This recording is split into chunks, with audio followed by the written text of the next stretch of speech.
Sistema Michoacano de Radio y Televisión presenta. Compañeras y compañeros diputados.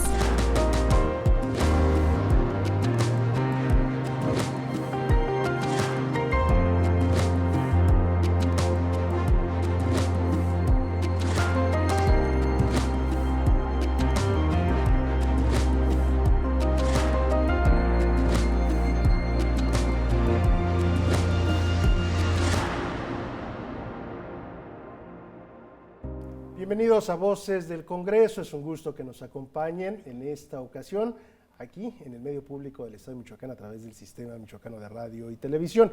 Y es un gusto poder recibir y poder conversar el día de hoy con el diputado Roberto Reyes Cosari, a quien saludamos con mucho gusto. Diputado, bienvenido a este espacio público. Gracias. Muchas gracias por recibirnos en este espacio tan importante para el pueblo de Michoacán, porque puede conocer las perspectivas de quienes estamos hoy en el Congreso local.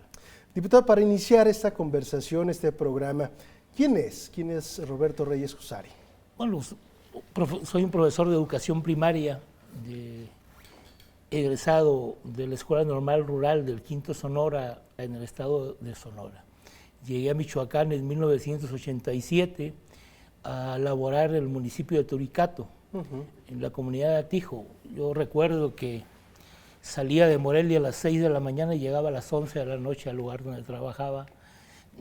Era muy difícil poder salir frecuentemente, ¿no?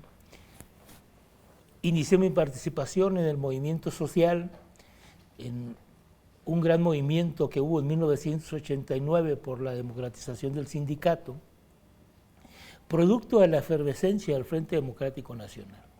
Fui dirigente sindical en la sección 18 de Michoacán y vocero de la Coordinadora Nacional de los Trabajadores de la Educación en México durante 6 años.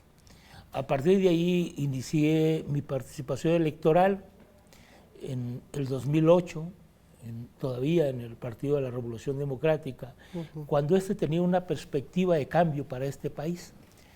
Esto es abandonado totalmente al firmar el Pacto por México y decido participar en Morena como parte del Movimiento de Regeneración Nacional.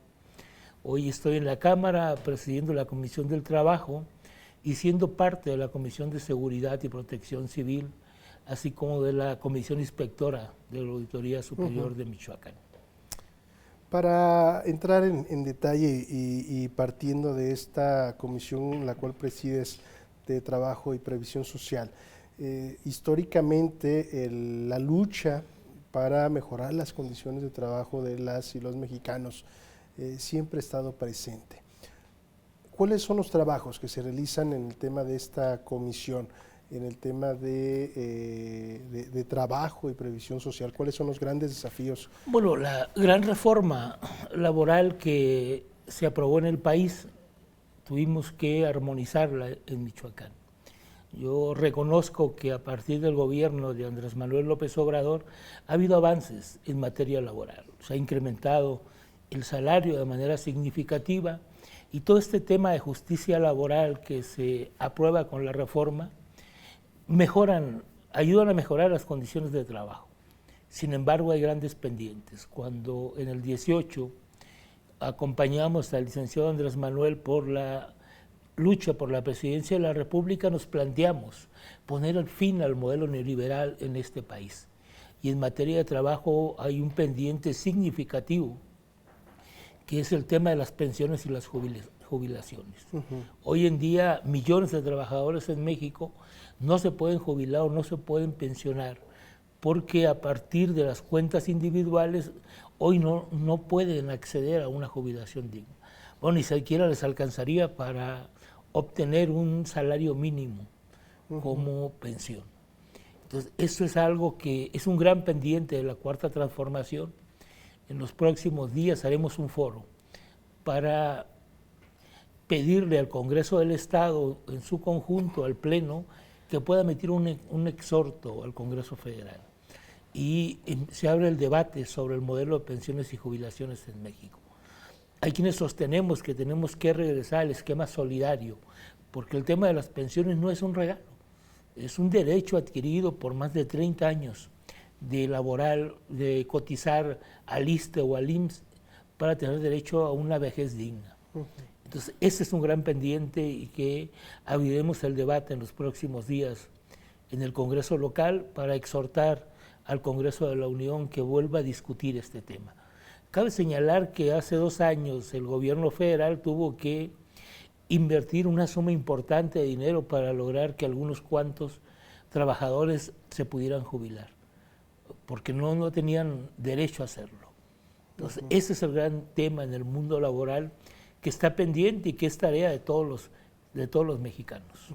En eso que comentas, diputado, como integrante de esta 75ª legislatura, ¿encuentras eco? ¿Encuentras, desde luego dentro de la comisión se aborda el tema, pero al momento de socializarlo con las y los diputados hay eco, hay ese interés? ¿Realmente conocen o están conscientes de estas grandes necesidades en el terreno laboral? Bueno, sin duda eso tiene que ver con la visión que tenemos los diputados. Hay quienes siguen defendiendo una visión neoliberal y hay quienes planteamos la transformación.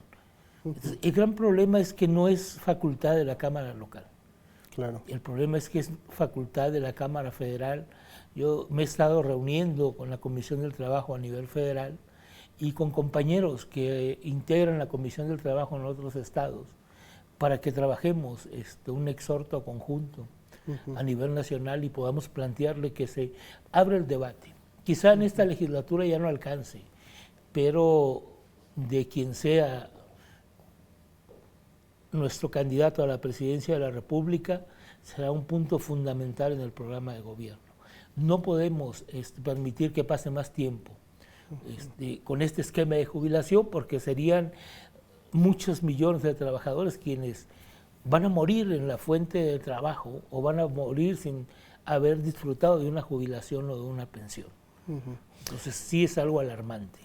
Por eso la importancia que tú señalas de abrir al debate este tipo de temas que son neurálgicos para la sociedad. Así es, porque mira, finalmente la aportación de los patrones no variaría en mucho. El problema es que hoy se ha convertido en un negocio de unos cuantos, de grandes grupos transnacionales que a partir de las AFORES han hecho negocio y que en otros países de Latinoamérica, como en Brasil o en Chile, han llevado a la quiebra a estas empresas, y entonces el Estado ha tenido que desarrollar un rescate muy parecido a lo que en México fue el FOBAPROA. Entonces, antes de que lleguemos a eso, tenemos que replantearnos, construir una nueva reforma, una nueva visión del sistema solidario de pensiones. Por cierto, en Michoacán teníamos hasta hace unos días una aberración. Los trabajadores que eran dependientes del gobierno del Estado, al jubilarse no tenían más que el derecho al cuadro básico de medicamentos en el Seguro Social o en el ISSSTE, porque no se les brindaba un acceso completo a la salud. Afortunadamente en esta legislatura se generó una reforma para que el Estado aporte los recursos que faltan y se convierta el sistema de salud en una obligación y un derecho para todos los trabajadores. En este sentido, hace apenas unas semanas conmemoramos el Día del Maestro. Felicidades, ¿no?, por esta formación.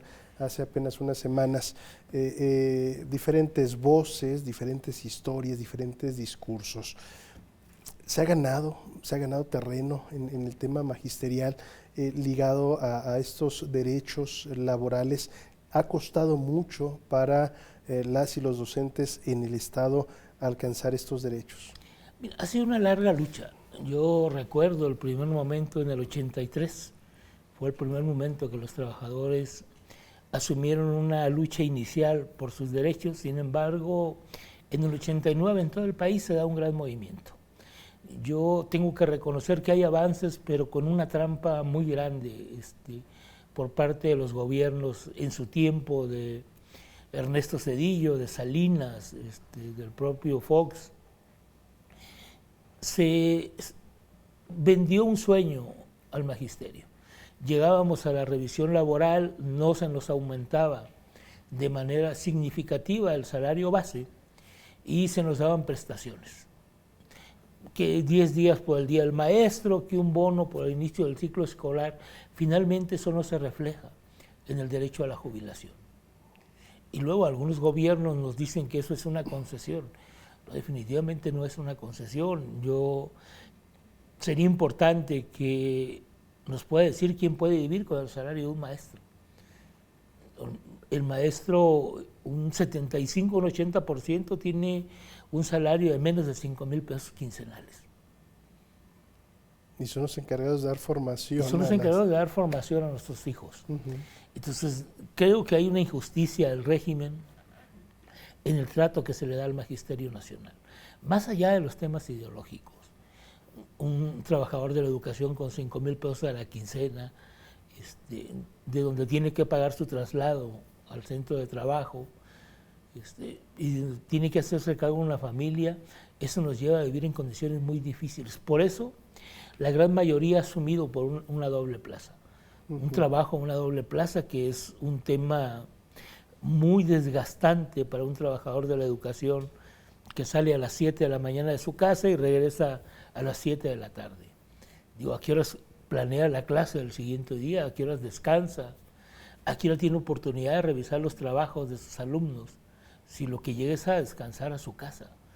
Son 12 horas de trabajo entre el trabajo y el traslado al lugar donde labora. O sea, no nos permite o no les permite a los trabajadores de la educación plantearse construir un modelo educativo distinto. ¿Qué es lo que deberíamos ofrecer? Una propuesta educativa integral que busca el desarrollo del ser humano desde la escuela. Y eso tiene que ver con los valores éticos, con el desarrollo cultural, artístico y deportivo de los seres humanos a los que tenemos derechos.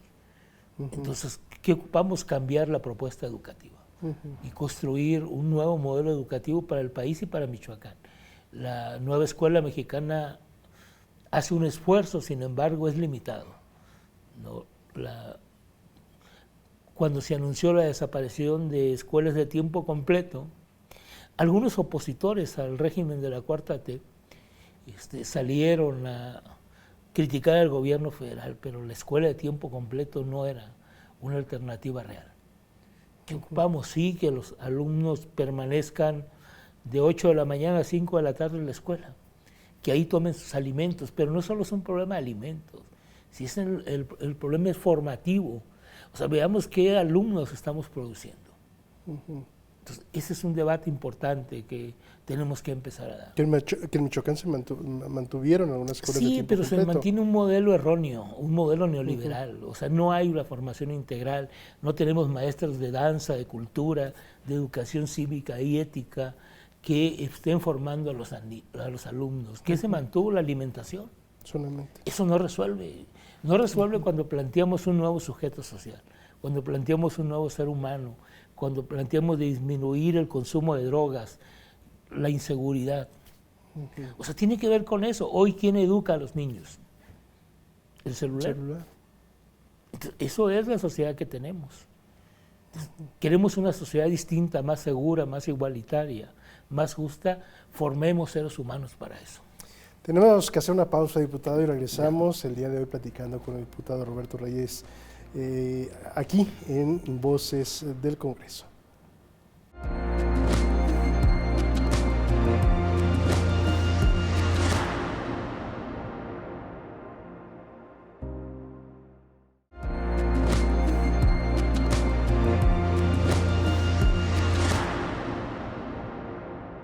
Gracias por continuar con nosotros en Voces del Congreso, en esta ocasión platicando con el diputado Roberto Reyes Cosari. Nos ganó el corte, diputado, pero también notamos, se refleja la pasión, ¿no? La pasión de un tema, ¿no? Como es la educación, la formación, y lo mencionabas antes de ir a la pausa. Son grandes los desafíos y yo te pregunto, ¿de dónde deben de llegar estas transformaciones? ¿A quién le competen? La cuestión de la federación, presidentes de la República, gobernadores, municipios, ¿de dónde? Yo creo que lo primero es que tenemos que impulsar un gran acuerdo por la transformación de la escuela y la educación, con todos los sectores de la sociedad. O sea, porque esto tiene que llevarnos a que todos estemos al pendiente de la escuela pública. Me da mucha tristeza cuando los padres de familia se molestan, se enojan porque no hay clases. Pero me da tristeza porque no es porque sus hijos pierdan el proceso educativo, sino porque no tienen quién dejarlos. ¿Con quién los va a dejar? Se ve como una guardería. Se ve como una guardería. Los padres de familia no se involucran en el proceso educativo, no están al pendiente de las tareas, del desarrollo diario de los niños. Y también los maestros tenemos culpa, porque luego los citamos a reuniones solos para fijarles cuotas, para algún arreglo de la escuela. Yo asumo que no hay escuela pública en México, porque el gobierno se encarga de los salarios. Pero si hay que comprar una escoba, un trapeador, un gis, una cubeta, lo que necesitas en la escuela, hay que pedirle cooperaciones a los padres de familia y por eso se generan las famosas cuotas escolares. Entonces no hay gratuidad en la educación. Entonces también ese es un pendiente, ¿no? La Constitución dice, y en Michoacán dice que hasta la universidad. Entonces, ¿cómo lo logramos? ¿Cómo hacemos partícipe a toda la sociedad de la transformación del modelo educativo? Entonces yo convocaría un gran acuerdo por la escuela o por la educación y que todos empecemos a aportar. Tenemos tela de dónde cortar. La Escuela Rural Mexicana hizo un aporte interesante en materia educativa, pero se cortó, prefirieron traer el modelo español y luego el modelo chileno al sistema educativo y esto nos ha llegado a un gran fracaso, porque tenemos que asumirlo, que hemos fracasado en materia educativa. Entonces, yo creo que falta mayor sensibilidad de todos los actores para lograr un gran acuerdo en beneficio de la escuela pública y de la formación de un nuevo sujeto social para este país. Regresando a este tema, desde luego son trabajadores los docentes, los maestros.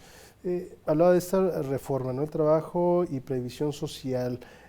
Espacios dignos de trabajo, condiciones dignas de trabajo en general en el estado de Michoacán son también grandes desafíos. ¿Qué tanto le puede apostar la iniciativa privada? ¿Qué tanto este compromiso ético y también legal que deben de tener siempre las buenas condiciones laborales? ¿Cómo estamos en este sentido? Bueno, sin duda con grandes dificultades. Mira, ¿qué hemos perdido los trabajadores en general de este país? Por ejemplo, el derecho a la vivienda. No es un derecho. Eres víctima de un negocio voraz de quienes construyen vivienda en este país. Cuando se cambia el modelo, y tiene que ver, luego le dicen a nuestro presidente de la República que cómo da lata con el neoliberalismo. Pero no, el neoliberalismo es el responsable de los grandes males. Yo te pongo un ejemplo, del 90 para acá, adquirir un préstamo para vivienda se ha convertido en un negocio de unos cuantos y en el sufrimiento de millones de trabajadores. Si alguno de quien nos ve ha solicitado un crédito hipotecario, sabrá de lo que le estoy hablando, ¿no? Te prestan 500,000 pesos y a la vuelta de 10 años, pagando puntualmente, debes 700. Esto ha negado el derecho a la vivienda a los trabajadores de este país, a todos, no solo a los trabajadores de la educación. El tema de las prestaciones es otra complicación. A medida que se privatizaron un número importante de servicios que brinda el ISSSTE o el Seguro Social, también se nos niega el derecho a la salud, ¿no? Porque no, pues sí puedes tener derecho, ¿no? Pero vas y no hay medicamentos. Entonces, cuando el presidente se planteaba en días pasados rescatar el ISSSTE, tiene que ver con esto. Yo hace poco visité el hospital del ISSSTE que estaba en la salida a Salamanca, abandonado, en ruinas, ¿no? Cuando acudes a Ciudad Salud y está saturado el servicio. O sea, bien, estamos planteando y felicito al director de la clínica, al doctor Quevedo, al director de la clínica del ISSSTE, porque se ha planteado recuperarlo como hospital y está en ese proceso de que se asignen recursos. O sea, tenemos que garantizar el derecho a la seguridad social. Es fundamental. Entonces, son como los grandes problemas que enfrentan los trabajadores: el derecho a la salud, a la jubilación, a la vivienda.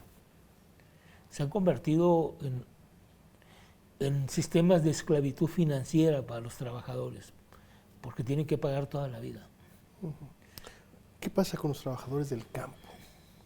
Pues sin duda es un tema con mayores complicaciones. En su gran mayoría sin derecho a vivienda, sin derecho a la salud, sin derecho a pensionarse. Entregan su vida al campo y mueren. Y decía un amigo, mi abuelo trabajó toda la vida en el campo y al final no tenía con qué enterrarse cuando murió. ¿Por qué? Porque nunca han tenido prestaciones. Hoy hay un esfuerzo del gobierno federal, del Seguro Social, por incorporarlos al Infonavit, al Seguro Social, a los que trabajan como cartuadores de aguacate o en las frutillas, en las berries. Esto es importante porque puede significar el tener derecho a la salud y a una jubilación, cosa que no hay en este país, ¿no? En este aspecto, es problema de años de historia.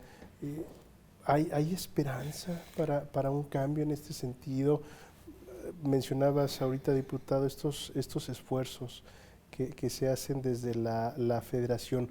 ¿Cómo se puede hacer sinergia con los congresos del Estado? ¿Cómo se puede hacer sinergia con los municipios, que son con estos contactos de primer alcance que se tienen, un trabajo municipalista que muchas veces pudiéramos pensar que solamente se queda en un discurso? ¿Existe este trabajo, este interés por parte de los municipios? El gran problema es que todavía se ponen por encima los intereses de partido, los intereses personales, al interés de la sociedad michoacana o al interés de los mexicanos. El gobierno federal viene construyendo esfuerzos, pero la oposición de manera irracional viene construyendo bloques de contención, tratando de anular las medidas legislativas que puedan construir una nueva sociedad. Mira, no podemos construir una nueva sociedad sin una nueva estructura jurídica de este país. O sea, en 30 años construyeron una nueva legalidad, una constitución distinta a la del 17, que solo genera más explotación y menos derechos para la población y incrementa la riqueza en manos de unos cuantos. Ese es el gran problema. Entonces, a pesar de que en 4 años se viene construyendo un nuevo entramado jurídico para una nueva sociedad, para un nuevo modelo de país, todavía hay resistencias, porque no conocen o no asumen, y tendría que decirlo. Quizá algunos compañeros legisladores de Morena todavía no entendemos la dimensión de la transformación que está planteando nuestro presidente. Y creemos que el ser legislador es repetir los parámetros ya establecidos en otras legislaturas. O sea, no asumimos aún el cambio completo, no es sencillo, es un proceso. Yo espero que en los próximos 6 años de un nuevo gobierno de la Cuarta Transformación empecemos a discutir estos temas, empecemos a construir la agenda del nuevo gobierno asumiendo las preocupaciones de los que menos tienen. ¿Consideras tú, en eso que acabas de señalar, entre las y los legisladores de Morena, hay esta autocrítica en este punto en particular que señalas? ¿O debería de? Debería haber un debate sobre la agenda legislativa y el proyecto del país al que aspiramos. Debería de darse. Está muy limitado. Tenemos que profundizarlo.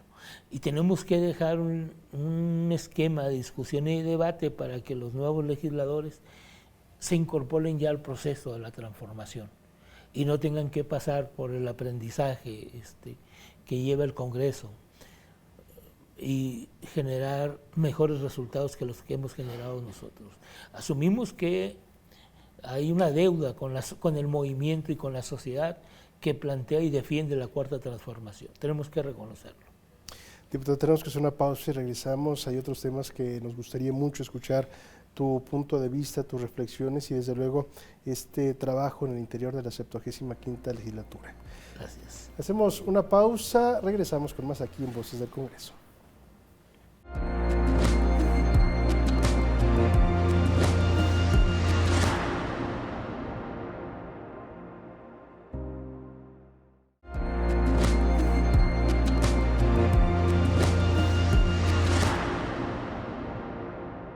Continuamos en Voces del Congreso, en esta ocasión platicando con el diputado Roberto Reyes Cosari. Diputado, el tema de las pensiones, ya lo esbozabas en bloques anteriores. ¿Cómo está? A veces trabajamos y pareciera, tú lo mencionas, es un gran negocio en nuestro país. ¿Qué pasa? El neoliberalismo en México entregó el sistema de pensiones a grandes consorcios internacionales. Nosotros aportamos los recursos, ellos los invierten y existe el riesgo que esa inversión se pierda y que nos digan a los trabajadores, pues perdimos todos y nos quedemos sin el derecho a una pensión. Pasó en Chile hace 17 años. Te decía, hubo necesidad de un rescate. Entonces, ¿qué pasa? Yo creo que tenemos que modificar el sistema de pensiones y hacerlo más solidario, no individualizado, porque individualizar las cuentas lleva a la miseria al momento de jubilarse. O sea, no es otra cosa. Entonces, ¿qué hemos planteado? Vamos a hacer un foro en los próximos días. He platicado con varios dirigentes sindicales donde retomemos la posibilidad de llamar al Congreso Federal para que se abra el debate para restablecer el sistema solidario de las pensiones, que es muy sencillo. O sea, lo que otros cotizaron sirve para pagar las pensiones de quienes en este momento tengamos que jubilarnos, ¿no? Y los que estamos en activo tendremos que pagar las pensiones de quienes se vayan a jubilar en los próximos 5 años. O sea, por eso se llama solidario. Entre todos pagamos la jubilación o el derecho a la pensión de quienes van obteniendo esta conquista. En la actualidad no, en la actualidad tú depositas en la cuenta individual y si a los 30 años te alcanza para que te den un salario mínimo, te puedes jubilar. Y si no, tienes que seguir trabajando. Así es. Y muchos trabajadores por eso mueren en la fuente de trabajo, porque no cotizaron lo suficiente para tener derecho a un salario mínimo mensual para jubilarte. Entonces es una aberración. La producción salió para recoger precisamente voces relacionadas con este tema de pensiones. ¿Te parece si las vemos y las escuchamos sí, y regresamos para que nos compartas tu reflexión? Claro que sí, con todo gusto. Adelante. Porque a muchos trabajan así, pero no se dan cuenta hasta que ya después dice, bueno, ¿por qué no me aseguré? Sí. Bueno, pues por ejemplo, pues, sí, pues sí sale para ir viviendo, ¿verdad? Pero nada más, pero sale para irla pasando, como dicen. Cuando somos jóvenes desestimamos esa posibilidad como si no fuéramos a envejecer. Y otra es que, pues hasta donde entiendo, la política en general respecto a las pensiones no está muy bien, en el sentido de que de un muy pequeño porcentaje de la población total del país no cuenta con pensiones y con acceso a la información tampoco, y creo que cada vez se está haciendo peor la situación. Que les garanticen precisamente esas herramientas como es el contar con un seguro social para que ellos puedan tener acceso precisamente a este tipo de servicios como un Afore. Tengo entendido que sí, o sea, creo que sí es suficiente. Sí, dentro de los que estamos bajo el régimen de la ley anterior. Ya ahorita ya tengo entendido que es, si no ahorras, pues tu pensión es muy baja. ¿Qué opinión te merece? Lo platicábamos al momento de estar viendo y escuchando estas declaraciones. Pareciera que a veces este tema no hay interés, hay un desconocimiento ¿Qué puedes compartir sobre lo que viste y escuchaste, diputado? Lo que yo creo es que existe resignación en los trabajadores, porque nunca han conocido derechos. A ver, hay dos tipos de trabajadores: los que trabajan en el sistema estatal, o en el gobierno federal, o el gobierno estatal, gobierno estatal y federal, porque inclusive los ayuntamientos no pagan el Infonavit, o no pagan el Fobiste, y quienes trabajan en empresas importantes que les dan derecho a la seguridad social. Pero hay un gran número de trabajadores del campo, los informales, los comerciantes ambulantes, un sector muy grande de nuestra población económicamente activa que no cotiza al Seguro Social y que no tendrá derecho a una pensión nunca, y que estará a la espera de que prevalezca el programa de adultos mayores que se ha implementado en este país. ¿No? Que el programa de adultos mayores viene a darles, está planteado que en el 24 queda alrededor de 6,000 pesos mensuales, que sería como una pensión, una pequeña pensión, ¿no? Porque la mayoría de los mexicanos en este país trabajamos toda la vida. Los que cotizamos estamos con la posibilidad de una pensión, aunque sea pequeña, pero la gran mayoría de los mexicanos no tenemos derecho a la jubilación o a la pensión. Y esto habla de la desigualdad del país. ¿Qué tenemos que hacer? Esfuerzos para que todos puedan cubrir o puedan cotizar al Seguro Social, porque además es un derecho a la salud que un gran número de mexicanos no, o la mayoría de los mexicanos no tenemos acceso, y tenemos que conformarnos con la atención que da los sistemas de salud pública de los estados, como la Secretaría de Salud. Y que esto, lo menciono, se puede hacer una proyección.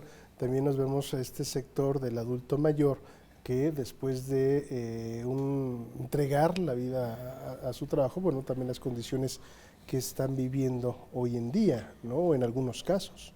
En la gran mayoría, desafortunadamente. Yo te planteo el caso de los pensionados del Ingenio de Puruarán, que su pensión mensual es de 1,900 pesos. ¿Qué hace? O sea, ¿qué se hace con una pensión de esas características? Por eso tenemos que plantearnos el derecho a la vejez digna, y tiene que ver con el derecho a una jubilación. Tú entregas tu vida al trabajo de que hace crecer la economía de este país, y resulta que tus últimos días los pasas en la miseria. Tenemos que cambiar eso. Tenemos que asumir en la Constitución el derecho a una vejez digna. Y tiene que ver con tener seguridad social y tener una pensión que le permita cubrir mínimamente los temas de alimentación. Si no logramos eso, vamos a seguir destinando a nuestros adultos mayores a vivir cada día en peores condiciones. Diputado, aprovechando tu presencia aquí en Voces del Congreso, eres parte también de otra comisión que tiene que ver con seguridad y protección civil. ¿Cuáles son los trabajos, los grandes pendientes, los grandes desafíos de esta comisión? El gran desafío es garantizar la seguridad a los michoacanos. Yo he estado revisando esfuerzos que se hacen en otros estados y me parece significativo lo que hizo nuestra jefa de gobierno en la Ciudad de México. Reformó la Constitución y generó facultades a las policías estatal y a las policías delegacionales para que puedan intervenir en temas del narcotráfico. Esto no pasa en la mayor parte del país, solo en la Ciudad de México. Y al hacer posible o hacer obligación de la Policía Estatal de la Ciudad de México en intervenir y generar procesos de investigación, hemos encontrado la disminución de los delitos en la ciudad. Estamos revisando con el equipo de trabajo la reforma que se hizo en la ciudad, porque pretendemos generar una iniciativa en materia de seguridad pública en los próximos días. Tu opinión del caso particular de Morelia, ¿no? El tema de que se da una firma, de un acercamiento, el tema de la coordinación con la autoridad estatal. En este caso en particular se dijo mucho, se habló. ¿Cómo ves desde el legislativo estos acercamientos, estas políticas que va marcando el Estado con el trabajo con los ayuntamientos, con los municipios? Yo tuve la oportunidad de ser parte de la administración pasada. Construimos una propuesta, un plan de seguridad para Morelia, que desgraciadamente al gobierno del Estado nunca le interesó. Nosotros planteábamos un esquema regional de seguridad. Mira, somos lo mismo con Tarímbaro, con Álvaro Obregón, con Charo, o sea, compartimos un territorio. Y entonces si tú combates la inseguridad en Morelia, se van a los municipios colindantes. Y al revés, si en los municipios colindantes hay un plan de seguridad, se vienen a Morelia. ¿Qué creo que debe hacerse? Construir una propuesta con un mando único, un mando coordinado a nivel regional, cuando menos en los 19 municipios en torno a la capital. Un solo esquema de seguridad.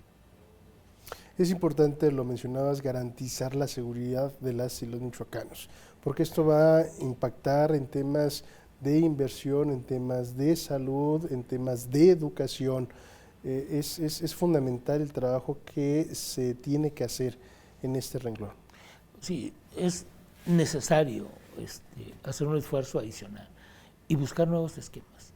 Habría que ver qué está pasando en Morelia, porque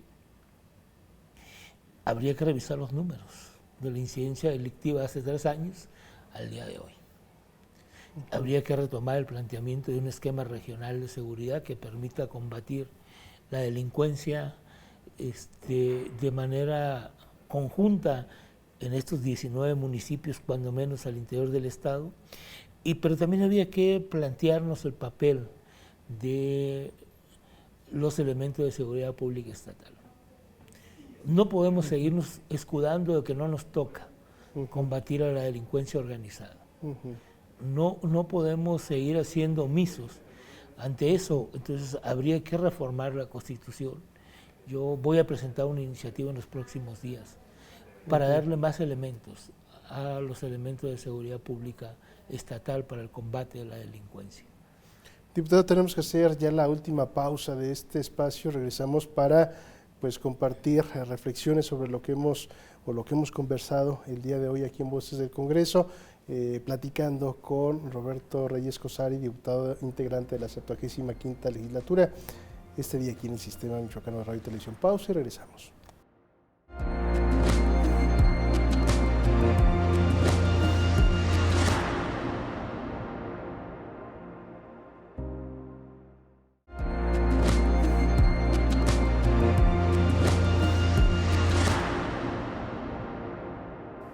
Gracias por continuar con nosotros en Voces del Congreso, el día de hoy platicando con el diputado Roberto Reyes Cosari.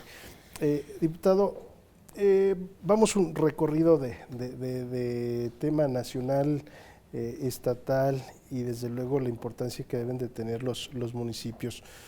¿Cuáles son los grandes desafíos que tiene nuestro país acerca de un proceso electoral? ¿Cómo lo analizas? ¿Cómo lo ves? ¿Cuáles son los grandes retos? Has hablado de estos ejercicios críticos en el partido en el cual militas. ¿Cuál es tu visión a nivel nacional en este sentido? Bueno, tenemos que profundizar el proceso de transformación del país. O sea, no podemos quedarnos a la mitad. Pasa por garantizar los derechos de los trabajadores, garantizar la salud, garantizar la seguridad como una política integral del país. Me parece que son las 3 grandes líneas que tendrá como tarea el nuevo gobierno. Y construir el nuevo sujeto social para la transformación, para la nueva sociedad. O sea, cuando nosotros planteamos la 4ª transformación no es un discurso, son cuestiones concretas de modelos de sociedad. Entonces, creo yo que son cuando menos estos 4 ejes fundamentales los que tenemos que ofrecer a los mexicanos para darle continuidad al proyecto. De lo contrario nos van a derrotar, si no ahora, en el 30. O sea, cuando tú dices una cosa y haces otra, no tiene sentido. La gente votó por nosotros en el 18 porque quería un cambio, porque quería una transformación real. Y lo que hizo nuestro presidente de la República fue lo que ofreció en campaña. O sea, nadie puede llevarse a sorprendido. Él ofreció, por ejemplo, la revocación de mandato. La legisló y le llevó a cabo la consulta. La revocación de mandato no como un capricho, sino como una concepción de la nueva sociedad democrática. Entonces, eso tenemos que concretarlo en los estados. Aquí está pendiente esa reforma, por cierto. Cuando plantea un nuevo modelo de salud, tiene que ver con la gratuidad de la salud. Tiene que acabar con la corrupción que hay en los mandos medios e intermedios de los sistemas de salud pública en los estados. Porque prevalecía el negocio sobre el derecho a la salud. Prevalecen, sobre todo en el ISSSTE, esquemas de subcontratación a empresas para hacerte unos análisis, para hacerte una tomografía, para hacerte una radiografía cuando los equipos en el ISSSTE están. Pero hay convenios que engrosan los bolsillos de los funcionarios públicos. Los grandes desafíos de esta legislatura, la 75, con el pueblo michoacano.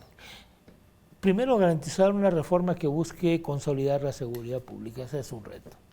¿Sería el principal? Sería el principal reto, creo yo. Segundo, buscar consolidar el modelo democrático. Tenemos que buscar una reforma electoral que permita, yo decía, por ejemplo, en el sistema de diputados plurinominales, tendríamos que establecer un sistema mixto, donde puedan ingresar al Congreso aquellos diputados de mayoría que tuvieron mayor votación, pero que perdieron la elección. Entonces habría que combinar una lista de partido con los diputados que obtuvieron mayor cantidad de votos. Eso fortalecería la representación de los partidos políticos en el Congreso y de la sociedad. Entonces tenemos que garantizar la consolidación de la democracia. 3, el combate a la corrupción. Tenemos que buscar cómo construimos una sola legislación hacia que permita el combate a la corrupción. Bueno, aprovecho la oportunidad, también integra la comisión de esta revisión de auditoría del Estado de Michoacán. ¿Es necesaria la transparencia? Es necesaria la transparencia y la transformación de los modelos de fiscalización. O sea, no puede ser discurso. Entonces tenemos que profundizar eso. Hay una reforma pendiente a la propia Auditoría Superior que garantice mayor confianza a los ciudadanos. Entonces, serían como los grandes retos y construir una propuesta educativa para Michoacán, propia del Estado, basado sí en la nueva escuela mexicana, pero con las peculiaridades que tiene nuestro Estado y con el tipo de ciudadano que queremos construir para Michoacán. Serían los 4 grandes retos de esta legislatura. Diputado, en ocasiones he escuchado diferentes sectores, académicos, estudiantes, sociedad en general, que a veces no entendemos los tiempos de las legislaturas, del Congreso, temas que para algunos pudieran ser prioridad, están en congeladora, hay temas pendientes que no salgan. Y se cuestionan las dinámicas, los tiempos, los intereses de la legislatura. Pues habría que ver el trabajo en comisiones. Yo te digo, yo presido la Comisión de Trabajo, no tenemos una sola iniciativa pendiente. Porque no se trata de guardarla para que duerman de manera indefinida en la congeladora. O la dictaminas a favor o en contra. Porque tampoco se trata de generar o de dictaminar muchas iniciativas, sino lo que realmente sea significativo, ¿no? Nos perdemos en un mundo de iniciativas que busca cambiar una palabra en la actual legislatura.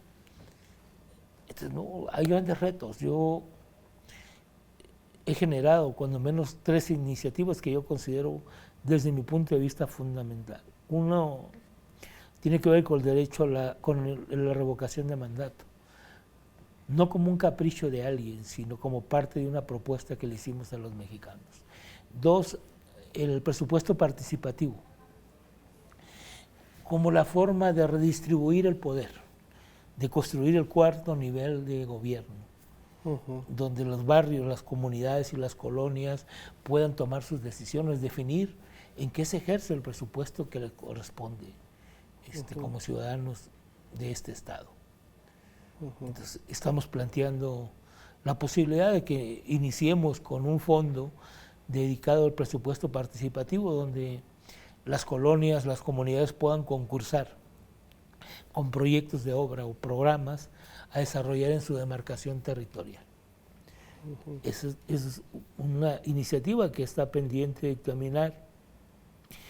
Y otra es sobre los horarios de los policías. A ver, un policía estatal o municipal que trabaja de 32 horas y descansa 24 no puede rendir de mejor manera en su labor.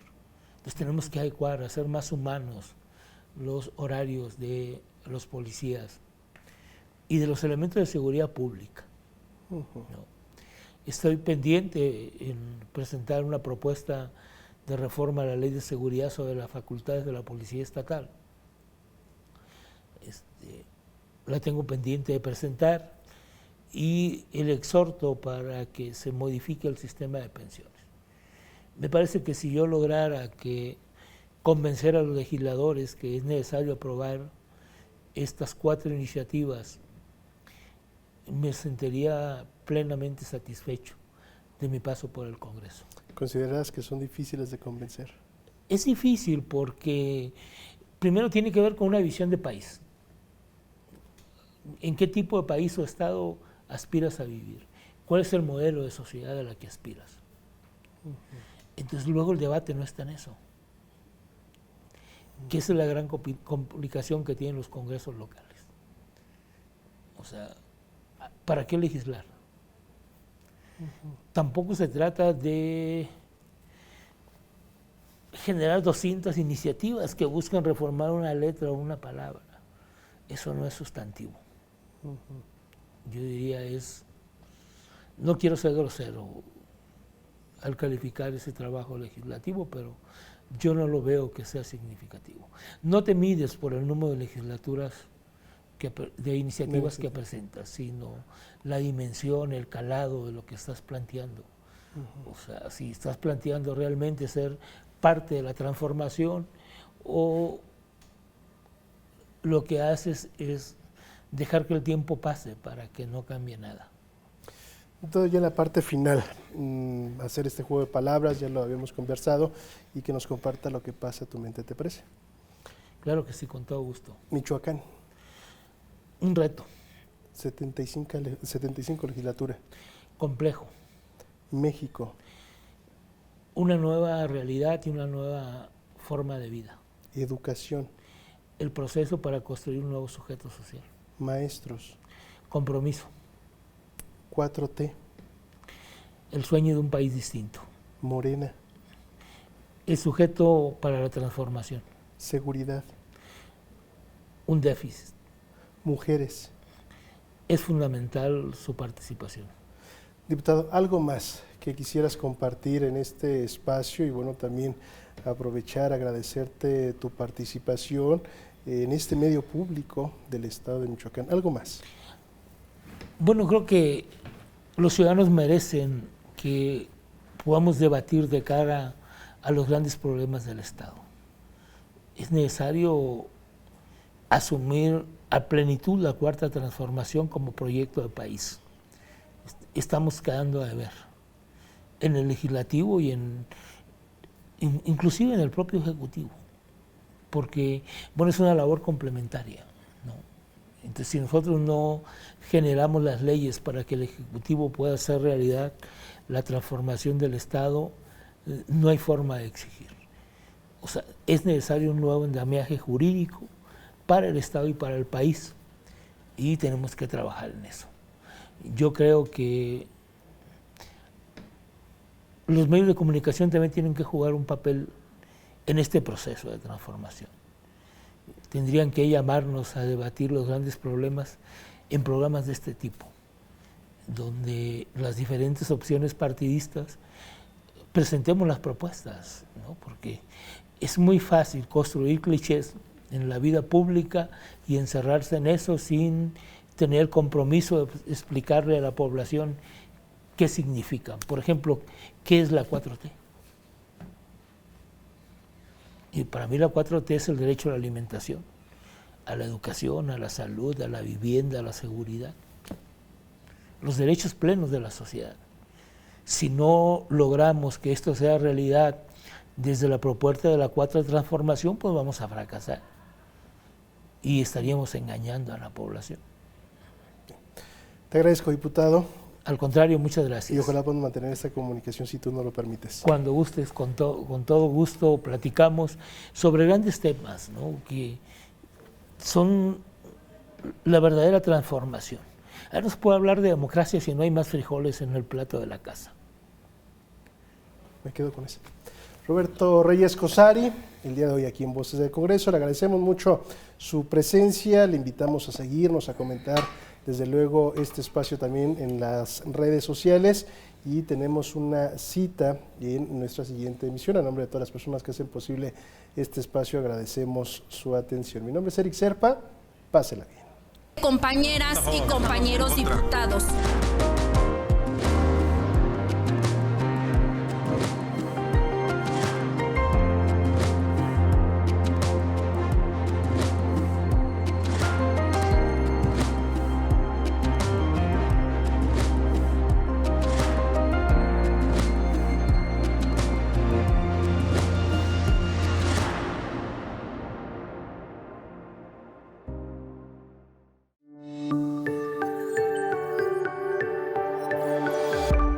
Sistema Michoacano de Radio y Televisión presentó